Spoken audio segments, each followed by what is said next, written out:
Ei galera, boa noite, aqui vou eu gravar o episódio 24, que na verdade é o 25 e é o segundo episódio da segunda temporada, né?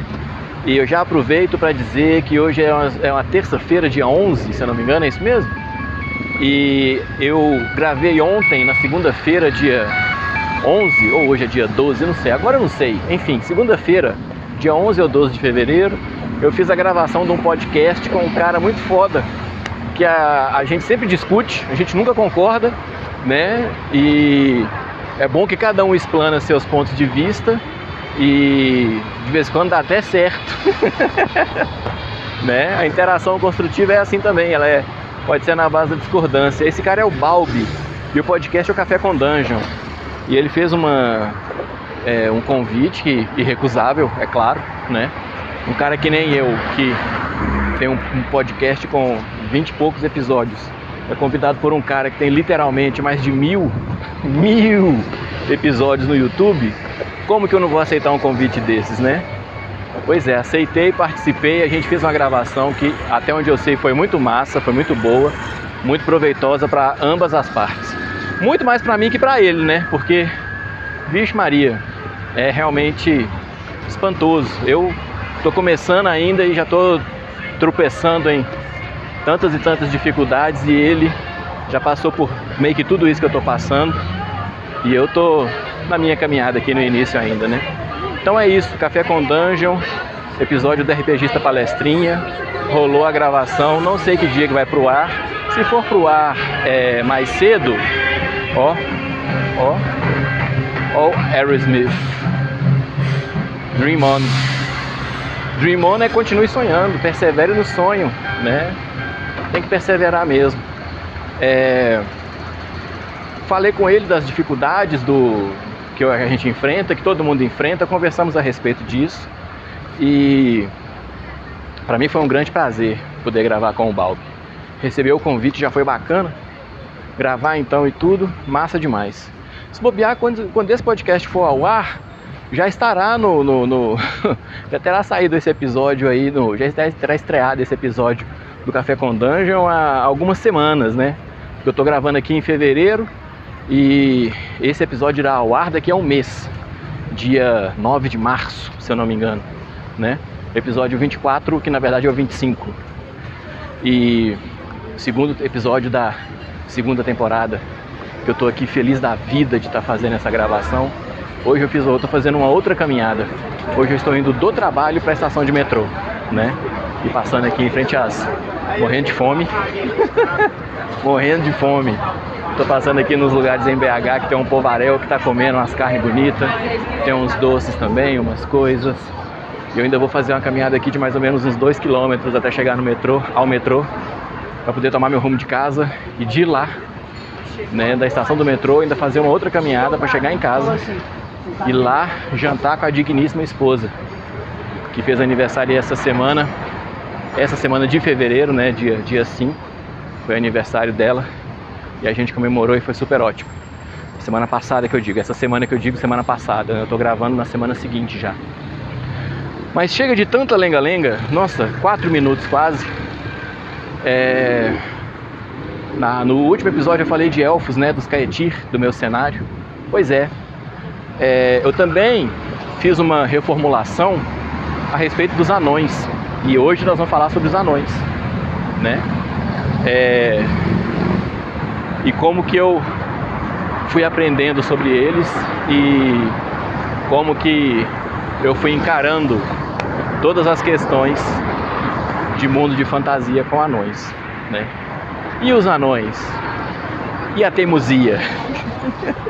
Vou dizer pra vocês, eu sou um cara muito teimoso. Falo isso frequentemente. Falei na gravação com o Balbi. Eu vou voltar nessa gravação várias vezes, tá? Nesse episódio, porque eu fiquei muito feliz. Eu me senti muito realizado, sim, de ter sido convidado por um cara que é um grande podcaster brasileiro, que tem aí muita estrada já percorrida, sabe? Que é conhecido, sim, e que tem as posições firmes, sim. Eu posso não concordar com ele nas coisas que ele fala, mas eu não posso dizer que ele é um cara que é vamos dizer assim, que Maria vai com as outras, que vai para onde estão chamando ele, sabe? Ele é um cara que tem as posições dele bem definidas, eu respeito isso muito. Mas, então, sobre os anões, quando que eu conheci os anões? Quando eu era criança pequena, lá no Céu Azul em Belo Horizonte, bairro Céu Azul, que eu comecei a ler e me interessar por mitologia nórdica. E lá tinha os trolls e os anões, né? E tinha os elfos também, os duendes. Na época eu conhecia como duendes. E tem uma feita que o Thor tem o Mjolnir roubado pelos trolls. E aí ele tem que bolar um mega plano para poder recuperar o martelo mágico dele. E adivinha só, o mega plano envolve o Thor se disfarçar de mulher para poder entrar no covil dos trolls e lá recuperar o martelo. E depois que ele recupera o martelo, é claro que ele consegue sair de lá girando o Mjolnir para cima e para baixo. Adivinha de quem foi a ideia de realizar esse engodo do deus Thor se vestir de mulher? Essa ideia foi dos duendes, dos elfos. E, se eu não me engano, quem forjou o Mjolnir foram os anões. Então os anões, desde sempre, na mitologia nórdica, são associados a essa faceta da forja, do trabalho duro, da vida agreste, né? Da sobrevivência, que são aspectos bem reais, né? Para quem vive no mundo gélido e que de vez em quando explora esse mundo gélido, acaba dando de cara com alguns vulcões ativos. Então você tem essas cavernas, por exemplo, que são condutos de lava e vulcões, fontes sulfurosas e essas coisas que dão uma calidez num lugar, num ambiente cercado de gelo, de frio, né? De inviabilizações para a vida, né? Tem até uma estrutura chamada termokarst, que é uma estrutura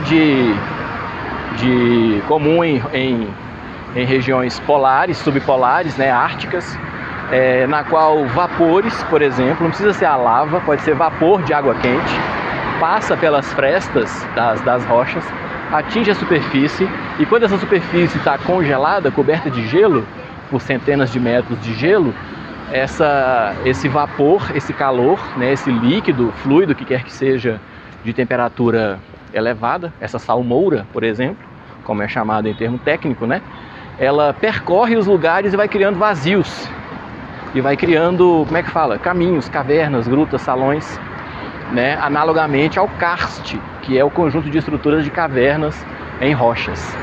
E pensa só, a criação de cavernas por um fluido superaquecido no gelo, né? Essas cavernas, se você parar para pensar, já tem um componente exótico. Exótico não é nem uma palavra que eu gosto de usar, mas essas têm, né? Elas são exóticas dentro do ecossistema delas. Elas dentro do ecossistema delas, elas diferem. Elas são um outro padrão. Elas são diferentes. E aí, que lugar melhor para colocar os mestres da forja que dentro dessas cavernas de um termokarst, né? Essas cavernas de gelo forjadas pelo fogo, com estruturas derivadas de derretimento e tal, são um ambiente mais que provável para você colocar criaturas míticas, né? Da forja, que trabalham metais com calor, né? Com fogo da lava, o fogo do vulcão, né? O calor do núcleo do planeta. Então no meu modo de ver, fica uma imagem bem evocativa, fica uma coisa que tem um apelo muito grande, que te traz para dentro da fantasia com muita facilidade. Tolkien, quando escreveu o Silmarillion e o Senhor dos Anéis e a obra literária dele, se inspirou e muito nessa mitologia para compor os seus próprios anões. E aí os anões de Tolkien, ele colocou, primeiro de tudo, uma rivalidade com os elfos. Essa rivalidade talvez tenha sido inspirada na condição da criação dos anões, né, que os anões foram criados antes dos elfos pela divindade particular dos anões, que eu não lembro o nome agora, não importa também. Só que a divindade dos elfos era a divindade mais forte do panteão.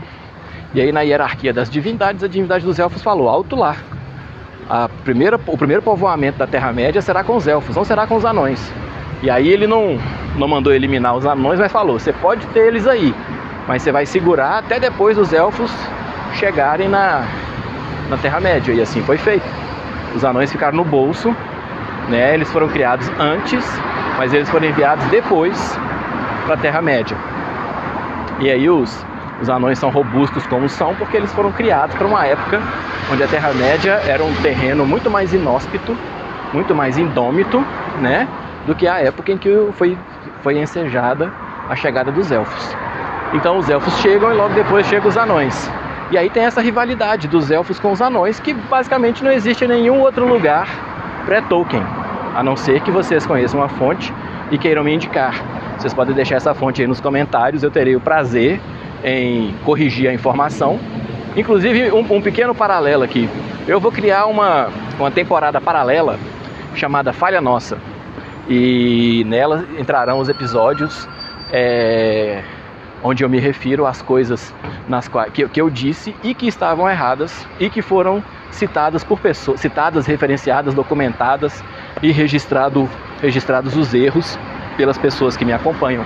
E eu já tenho um episódio para falar disso, que um colega, o Rodrigo Aquino, mandou para mim um documento que mostra uma coisa muito importante, muito curiosa a respeito da origem do RPG. Uma coisa que eu presumia que fosse verdadeira, disse para vocês como se fosse e na verdade não é. Mas isso nós vamos fazer na temporada paralela. Aqui por enquanto nós estamos tratando da maneira como os elfos foram retratados por Tolkien. Como a história básica da Terra-média é uma história de conflitos, né? O que move são os conflitos.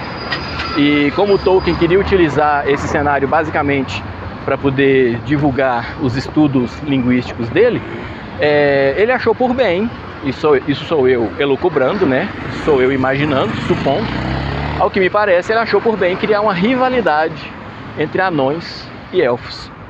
De maneira que os anões seriam esses lordes debaixo da montanha, tipo o povo civilizado do submundo, vamos chamar assim, né, da subsuperfície. E os elfos seriam o baluarte incontestável, o ápice, né, aquele lugar inexpugnável mesmo, o apogeu da existência acima da superfície. Então abaixo da superfície seriam os anões e acima da superfície seriam os elfos. E eles têm essa rivalidade. E essa rivalidade, ela veio também para o Dungeons and Dragons, por exemplo, né, que inegavelmente bebeu um bocado de Senhor dos Anéis e de outras literaturas da época que também beberam de Senhor dos Anéis. Porque a pessoa pode não gostar da literatura de Tolkien, mas ela não tem como dizer que essa literatura não atingiu o mundo inteiro, né? E isso muito antes dos filmes do Peter Jackson, vocês podem ter certeza. E após os filmes a gente ainda tem essa celebração de uma super amizade que existe, por exemplo, né, entre o Gimli e o Legolas, que são membros. Gimli é um anão, Legolas é um elfo, e essa rivalidade entre elfos e anões ela é patente. E apesar disso, né, não obstante, Legolas e Gimli são pessoas, dois indivíduos que têm uma amizade invejável. Eles realmente viajam juntos, compartilham uma vida juntos, né, percorrendo os terrenos da Terra-média com, vamos dizer assim, com a cabeça erguida, porque os dois também são grandes exemplares, grandes cidadãos, indivíduos, né, cidadãos acho que não, mas indivíduos icônicos de seus respectivos povos. Só que assim, quando eu fui pensar os Orin, né, que eu tirei o nome anão fora, porque esse nome, ninguém se chama de anão. Não faz sentido você, enquanto parte de um povo, se chamar de anão, entende? Pensa só, é uma perspectiva dos humanos, é uma perspectiva, não sei, dos elfos, é uma perspectiva dos orcs, de um outro alguém sobre esse povo. Não faz sentido eles se chamarem de anões. Não faz sentido um halfling chamar um anão de anão. Não faz sentido um halfling se chamar de halfling, porque ele não é assim que ele se enxerga. Não é possível que seja, sabe? Então eu coloquei um nome diferente para os anões. Os anões do meu mundo são chamados de Orin. Orins, os Orins, né? E por que isso? Porque para mim é importante que cada um desses povos tenha uma designação própria, um nome de origem, vamos dizer assim, sabe? Tem gente que quando vai explicar o que é pão de queijo para o estrangeiro, traduz o pão de queijo para o inglês, para cheese bread. Eu não concordo com essa tradução. O nome do pão de queijo é pão de queijo. Do mesmo nome, do jeito que o nome do petit gâteau é petit gâteau. Sabe? Do mesmo jeito que o nome do vinho é vinho e do pão é pão. Esses não são nomes aportuguesados, esses não são nomes traduzidos, né? Na verdade eles são aportuguesados. Então banana é banana, café é café, pão de queijo é pão de queijo, feijão tropeiro é feijão tropeiro. Assim como cheesecake é o nome, corn beef também é o nome, hambúrguer também é o nome. Então os orins, eles não são os anões, eles são os orins. E anão pode ser um nome pejorativo, um nome, sei lá, não muito elogioso, pelo qual algumas pessoas se referem a esse povo. Alguns indivíduos, alguns grupos se refiram a esse povo. Mas não é o nome, vamos chamar assim, correto, padrão. O padrão é você chamar o outro pelo nome do outro, né? A não ser quando há um apelido ali em questão e que todo mundo aceita, abarca e abraça como sendo legítimo, pertinente, coeso, né? Aderente e tudo. Então, no meu cenário, a gente tem os orins, que não são necessariamente criaturas do submundo, são criaturas que ocupam as superfícies e as profundezas, né? As superfícies dos subterrâneos e as profundezas de... Opa, peraí que esse cara não sabe o que ele está fazendo, deixa eu esperar aqui. As superfícies, as subsuperfícies e as profundezas de terrenos montanhosos, irregulares, colinas, por exemplo, de terrenos diversos, mais frequentemente colinas e montanhas, mas pode ter anões em planícies também, né? E o que eu pensei assim para os anões, os orins, que seria uma coisa destacável? Bom, a primeira coisa que eu pensei foi como que eu pego esses outros tropos, né? Por exemplo, o anão é cobiçoso? É. E o orim vai ser cobiçoso também? Vai. Mas e aí, onde que isso se vê? Onde que isso aparece no mundo de jogo? Porque não dá para você ser uma criatura cobiçosa de riquezas minerais e ser uma criatura reclusa, por exemplo. Você tem que estar disposto a ir atrás da riqueza. Você tem que estar disposto a sair de perto da sua comunidade. E aí como que fica essa questão quando você pensa os orins, assim como os anões, como sendo criaturas de uma família, de um clã, de uma estrutura muito rígida, muito tradicional, muito dogmática, essas coisas todas que a gente pensa, né, a respeito dos anões. Como é que isso refletiria na vida dos orins? Aí eu pensei, talvez os anões, os orins, tenham dentro da sua estrutura familiar aquelas responsabilidades que cabem a uns e aquelas responsabilidades que cabem a outros. Por exemplo, o comércio é a maneira quintessencial de se tornar rico, de conhecer novas riquezas e de obter prosperidade.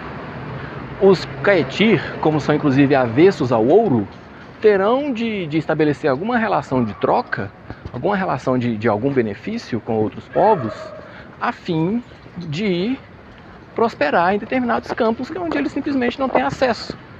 Então, por exemplo, não é porque os caetir não gostam de metais que eles ignoram completamente o fato de que os anões e outros povos, os orims e outros povos, são apaixonados por metais.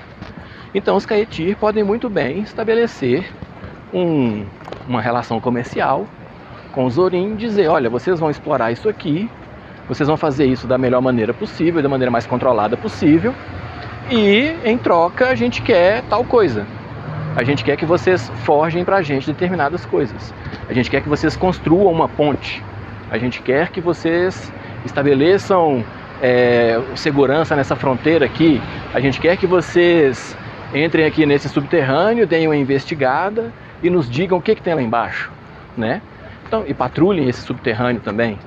Então a gente consegue estabelecer uma relação, inclusive de amizade, ao invés de animosidade, a partir entre esses dois povos, a partir de uma necessidade em comum, sabe? Tinha há muito tempo atrás, eu jogava Magic, um card game, E isso é só um paralelo que eu estou fazendo, para explicar uma coisa. E tinha duas cartas do Magic, da edição de Ice Age, de alianças, aliás. Alianças era uma expansão de Ice Age, e o tema da edição já fala, né? As alianças realizadas entre os povos para sobreviver à Era Glacial. Tinha uma carta que acho que era Curandeiro Élfico, que era assim, ó, tinha a descrição da habilidade e embaixo vinha um texto em itálico que dava a cor, o colorido, né, do mundo de fantasia em questão. Aí o texto, o Curandeiro Élfico, era mais ou menos assim, ó: nós treinamos os curandeiros humanos e eles mantêm seguras nossas fronteiras. A maioria das barganhas humanas não é tão justa. O texto é esse. E é um curandeiro élfico falando.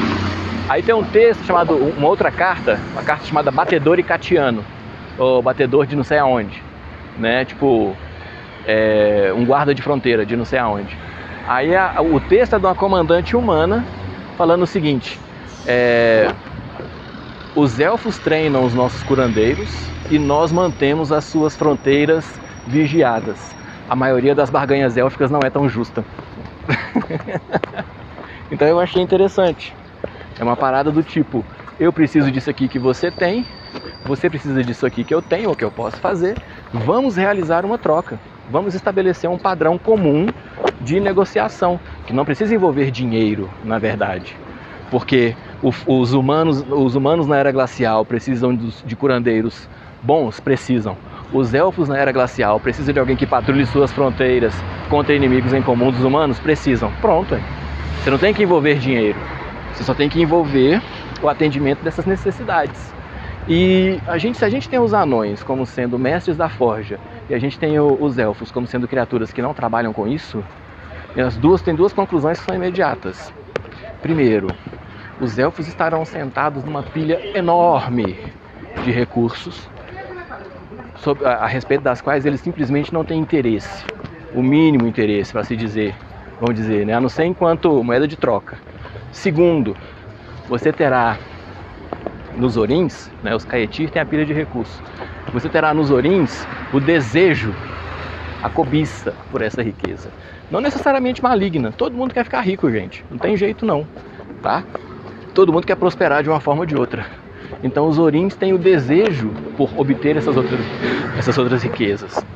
Então você gera um ambiente no qual os Orins podem fazer os acordos com os humanos ou com os Caetir sem nenhum problema, aproveitando da disponibilidade de determinados recursos e da necessidade que outros povos têm de seus serviços. E aí entrou para mim a coisa dos anões como sendo arquitetos primorosos. Entrou a coisa dos anões como sendo para mim um povo que dá conta de fazer construções para mineração que são estupendas, entendeu? Que permitem uma resistência ali de séculos, né? Pô, a gente precisa fazer uma extração em terras élficas. Os Caetir não lidam bem com essa mineração atabalhoada. Eles vão confiar em quem? Todos os povos, vamos dizer assim, praticamente todos os povos conseguem realizar mineração, todos eles. Qual vai ser o povo que os Caetir confiarão não só a presença em suas terras, mas a realização criteriosa de uma extração mineral plenamente bem feita? Vai ser os Orins, que são os melhores nisso, que são os melhores metalurgistas, que são os melhores ourives, que são os melhores artífices, que são o povo da riqueza e do metal e das armas, sabe? Vai ser com eles mesmo, entende?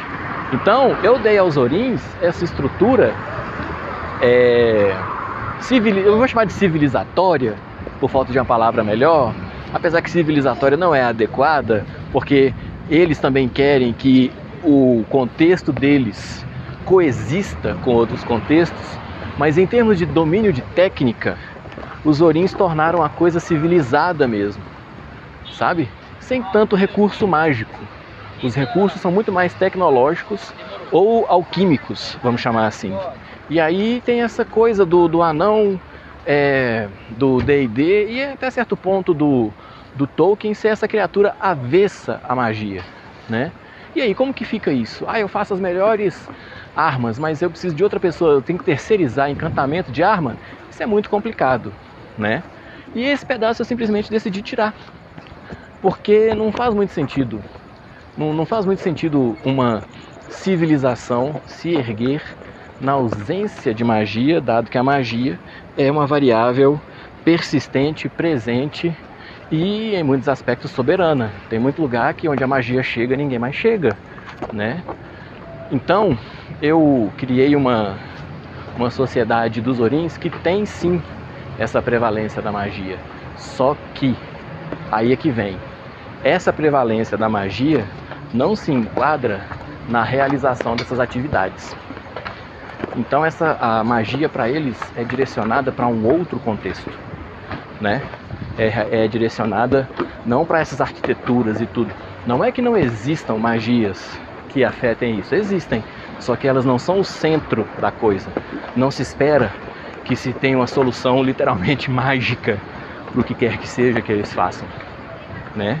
Então eu criei esse povo, os Orins, que vivem nas montanhas, fazem festas homéricas, bebem, vivem, são indivíduos vibrantes, não são rabugentos necessariamente, não são rancorosos necessariamente, não são cobiçosos necessariamente, mas são um povo que tem sim um apego e um orgulho à sua identidade particular, ao seu meio de vida e àquilo que o seu povo constrói sobre e sob a terra, porque tudo que eles fazem é no intuito de prevalecer e resistir às eras.